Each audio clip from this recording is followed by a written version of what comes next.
أعوذ بالله من الشيطان الرجيم. بسم الله الرحمن الرحيم. الحمد لله الذي أنزل على عبده الكتاب ولم يجعل له عوجا قيما لينذر بأسا شديدا من لدنه ويبشر المؤمنين الذين يعملون الصالحات أن لهم أجرا حسنا ماكثين فيه أبدا وينذر الذين قالوا اتخذ الله ولدا ما لهم به من علم ولا لآبائهم كبرت كلمة تخرج من أفواههم إن يقولون إلا كذبا فلعلك باخع نفسك على آثارهم إن لم يؤمنوا بهذا الحديث أسفا إنا جعلنا ما على الأرض زينة لها لنبلوهم أيهم أحسن عملا وإنا لجاعلون ما عليها صعيدا جرزا أم حسبت أن أصحاب الكهف والرقيم كانوا من آياتنا عجبا إذ أوى الفتية إلى الكهف فقالوا ربنا آتنا من لدنك رحمة وهيئ لنا من أمرنا رشدا فضربنا على آذانهم في الكهف سنين عددا ثم بعثناهم لنعلم أي الحزبين أحصى لما لبثوا أمدا نحن نقص عليك نبأهم بالحق إنهم فتية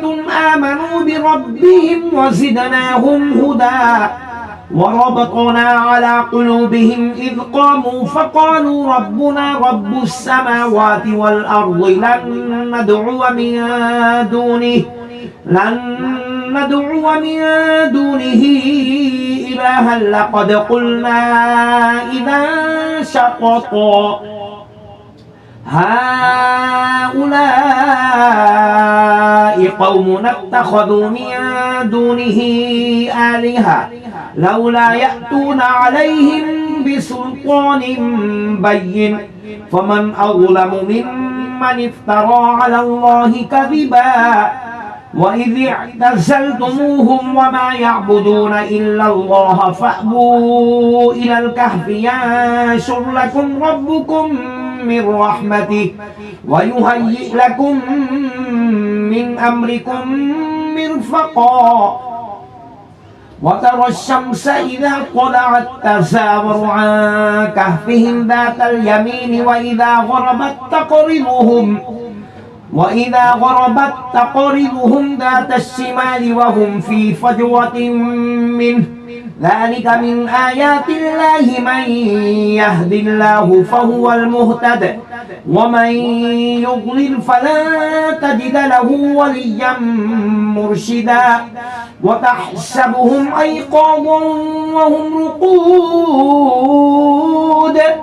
ونقلبهم ذات اليمين وذات الشمال وكلبهم باسط ذراعيه بالوصيد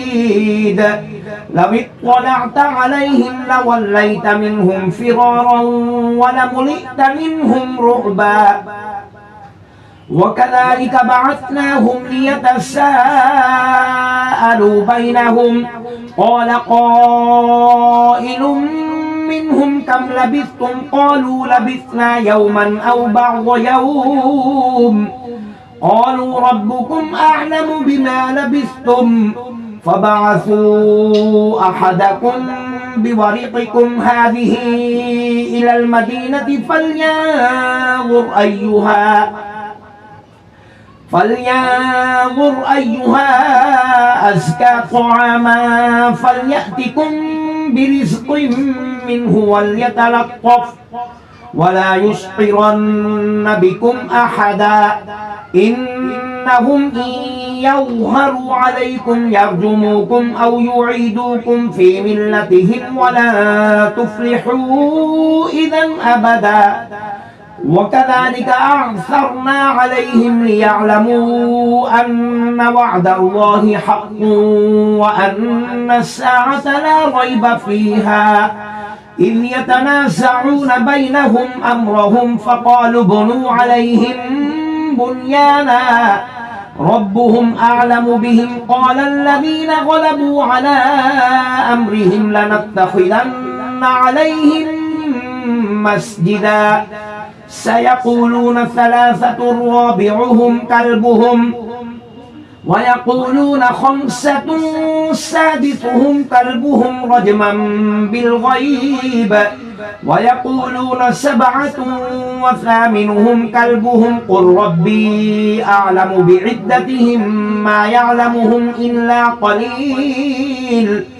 فلا تمار فيهم إلا مراء ظاهرا ولا تستفت فيهم منهم أحدا ولا تقولن لشيء إني فاعل ذلك غدا إلا أن يشاء الله واذكر ربك إذا نسيت وقل عسى أن يهديني ربي لأقرب من هذا رشدا ولبثوا في كهفهم 300 سنين وازدادوا 9 قل الله أعلم بما لبثوا له غيب السماوات والأرض أبصر به وأسمع ما لهم من دونه من ولي ولا يشرك في حكمه أحدا واتل ما أوحي إليك من كتاب ربك لا مبدل لكلماته ولا تجد من دونه ملتحدا واصبر نفسك مع الذين يدعون ربهم بالغداة والعشي يريدون وجهه ولا تعد عيناك عنهم تريد زينة الحياة الدنيا ولا تطع من أغفلنا قلبه عن ذكرنا واتبع هواه وكان أمره فرطا وقل الحق من ربكم فمن شاء فليؤمن ومن شاء فليكفر إنا أعتدنا للظالمين نارا أحاط بهم سرادقها وإن يستغيثوا يغاثوا بماء كالمهل يشوي الوجوه بئس الشراب وساءت مرتفقا إن الذين آمنوا وعملوا الصالحات إنا لا نضيع أجر من أحسن عملا أولئك لهم جنات عدن تجري من تحتهم الأنهار يحلون فيها من أساور من ذهب ويلبسون ثيابا خضرا من سندس وإستبرق متكئين فيها على الأرائك نعم الثواب وحسنت مرتفقا واضرب لهم مثل الرجلين جعلنا لأحدهما جنتين من أعناب وحففناهما بنخل وجعلنا بينهما زرعا كلتا الجنتين آتت أكلها ولم تظلم منه شيئا وفجرنا خلالهما نهرا وكان له ثمر فقال لصاحبه وهو يحاوره أنا أكثر منك مالا وأعز نفرا ودخل جنته وهو ظالم لنفسه قال ما أظن أن تبيد هذه أبدا وما أظن الساعة قائمة ولئن رددت إلى ربي لأجدن خيرا منها منقلبا قال له صاحبه وهو يحاوره أكفرت بالذي خلقك من تراب ثم من نطفة ثم سواك رجلا لكن هو الله ربي ولا أشرك بربي أحدا ولولا إذ دخلت جنتك قلت ما شاء الله لا قوة إلا بالله إن ترني أنا أقل منك مالا وولدا فعسى ربي أن يؤتيني خيرا من جنتك ويرسل عليها حسبانا من السماء فتصبح صعيدا زلقا أو يصبح ماؤها غورا فلا تستطيع له طلبا وأحيط بثمره فأصبح يقلب كفيه على ما أنفق فيها وهي خاوية على عروشها ويقول يا ليتني لم أشرك بربي أحدا ولم تكن له فئة ينصرونه من دون الله وما كان منتصرا هنالك الولاية لله الحق هو خير ثوابا وخير عقبا واضرب لهم مثل الحياة الدنيا كماء إن أنزلناه من السماء فاختلط به نبات الأرض فأصبح هشيما تذروه الرياح وكان الله على كل شيء مقتدرا المال والبنون زينة الحياة الدنيا والباقيات الصالحات خير عند ربك ثوابا وخير أملا ويوم نسير الجبال وترى الأرض بارزة وحشرناهم فلم نغادر منهم أحدا وعرضوا على ربك صفا لقد جئتمونا كما خلقناكم أول مرة بل زعمتم أن لن نجعل لكم موعدا ووضع الكتاب فترى المجرمين مشفقين مما فيه ويقولون يا ويلتنا ما لهذا الكتاب لا يغادر صغيرة ولا كبيرة إلا أحصاها ووجدوا ما عملوا حاضرا ولا يظلم ربك أحدا وإذ قلنا للملائكة اسجدوا لآدم فسجدوا إلا إبليس كان من الجن ففسق عن أمر ربه أفتتخذونه وذريته أولياء من دوني وهم لكم عدو بئس للظالمين بدلا ما أشهدتهم خلق السماوات والأرض ولا خلق أنفسهم وما كنت متخذ المضلين عضدا ويوم يقول نادوا شركائي الذين زعمتم فدعوهم فلم يستجيبوا لهم وجعلنا بينهم موبقا ورأى المجرمون النار فظنوا أنهم مواقعوها ولم يجدوا عنها مصرفا ولقد صرفنا في هذا القرآن للناس من كل مثل وكان الإنسان أكثر شيء جدلا وما منع الناس أن يؤمنوا إذ جاءهم الهدى ويستغفروا ربهم إلا أن تأتيهم سنة الأولين أو يأتيهم العذاب قبلا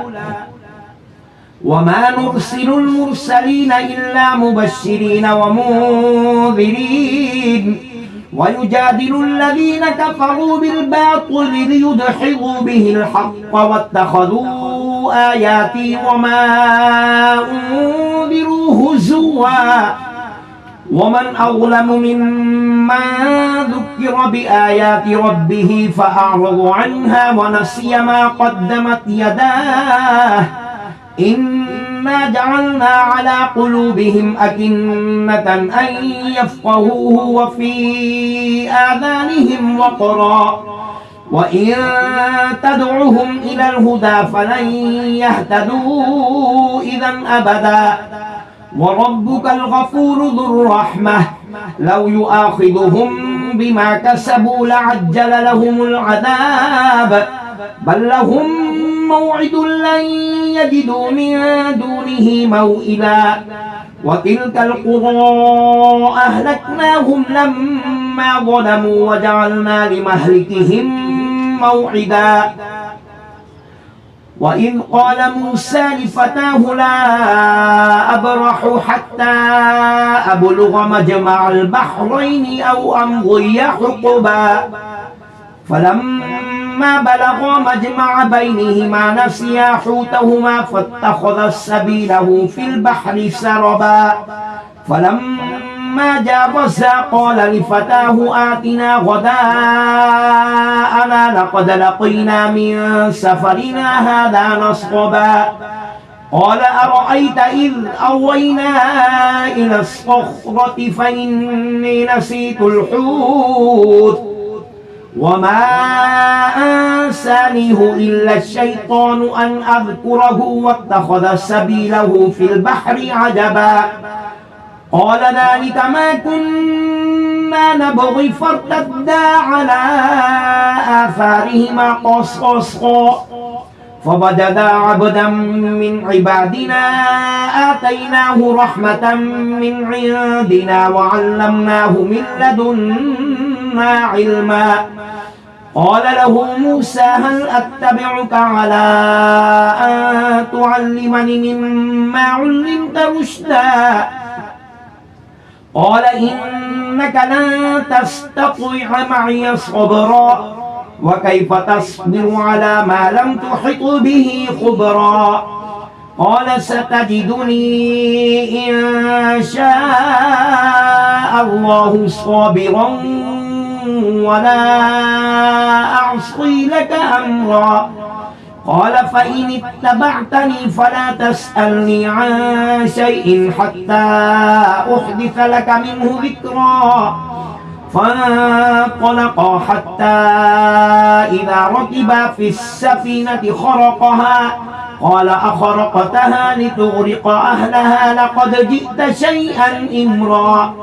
قال ألم أقل إنك لا تستطيع معي صبرا قال لا تؤاخذني بما نسيت ولا ترهقني من أمري عسرا فانطلقا حتى إذا لقيا غلاما فقتله قال أقتلت نفسا زكية بغير نفس لقد جئت شيئا نكرا قال ألم أقل لك إنك لن تستطيع معي صبرا قال إن سألتك عن شيء بعدها فلا تصاحبني قد بلغت من لدني عذرا فانطلقا حتى إذا أتيا أهل قرية استطعما أهلها فأبوا أن يضيفوهما فوجدا فيها جدارا يريد أن ينقض فأقامه قال لو شئت لاتخذت عليه أجرا قال هذا فراق بيني وبينك سأنبئك بتأويل ما لم تستطع عليه صبرا أما السفينة فكانت لمساكين يعملون في البحر فأردت أن أعيبها وكان وراءهم ملك يأخذ كل سفينة غصبا وأما الغلام فكان أبواه مؤمنين فخشينا أن يرهقهما طغيانا وكفرا فأردنا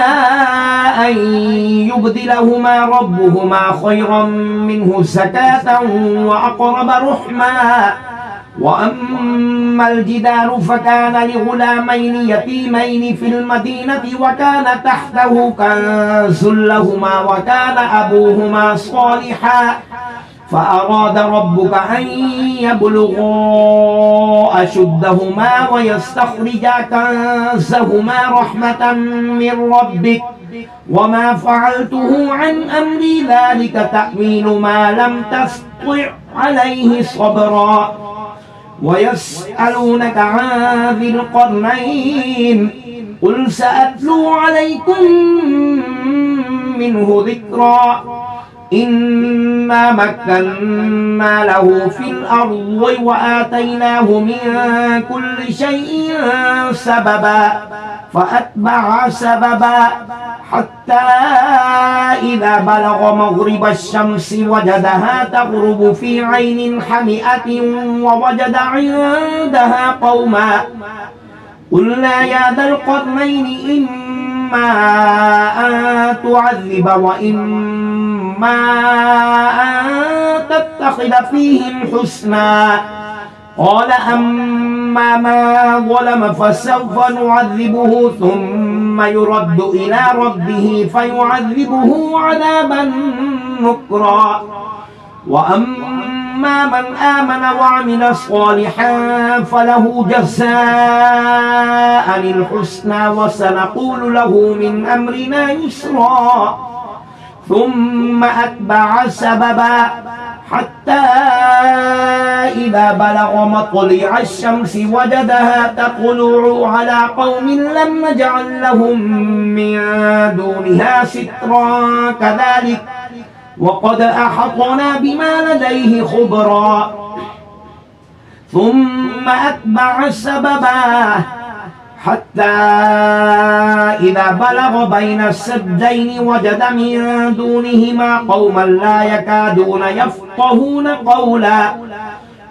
قالوا يا ذا القرنين إن يأجوج ومأجوج مفسدون في الأرض فهل نجعل لك خرجا على أن تجعل بيننا وبينهم سدا قال ما مكني فيه ربي خير فأعينوني بقوة أجعل بينكم وبينهم ردما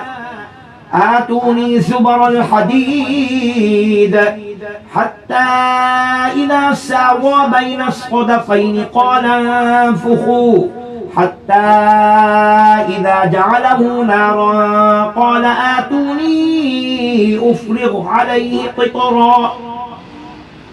فما استطاعوا أن يظهروه وما استطاعوا له نقبا قال هذا رحمة من ربي فإذا جاء وعد ربي جعله دكاء وكان وعد ربي حقا وتركنا بعضهم يومئذ يموج في بعض ونفخ في الصور فجمعناهم جمعا وعرضنا جهنم يومئذ للكافرين عرضا الذين كانت أعينهم في غطاء عن ذكري وكانوا لا يستطيعون سمعا أفحسب الذين كفروا أن يتخذوا عبادي من دوني أولياء إنا أعتدنا جهنم للكافرين نزلا قل هل ننبئكم بالأخسرين أعمالا الذين ضل سعيهم في الحياة الدنيا وهم يحسبون أنهم يحسنون صنعا أولئك أولئك الذين كفروا بآيات ربهم ولقائه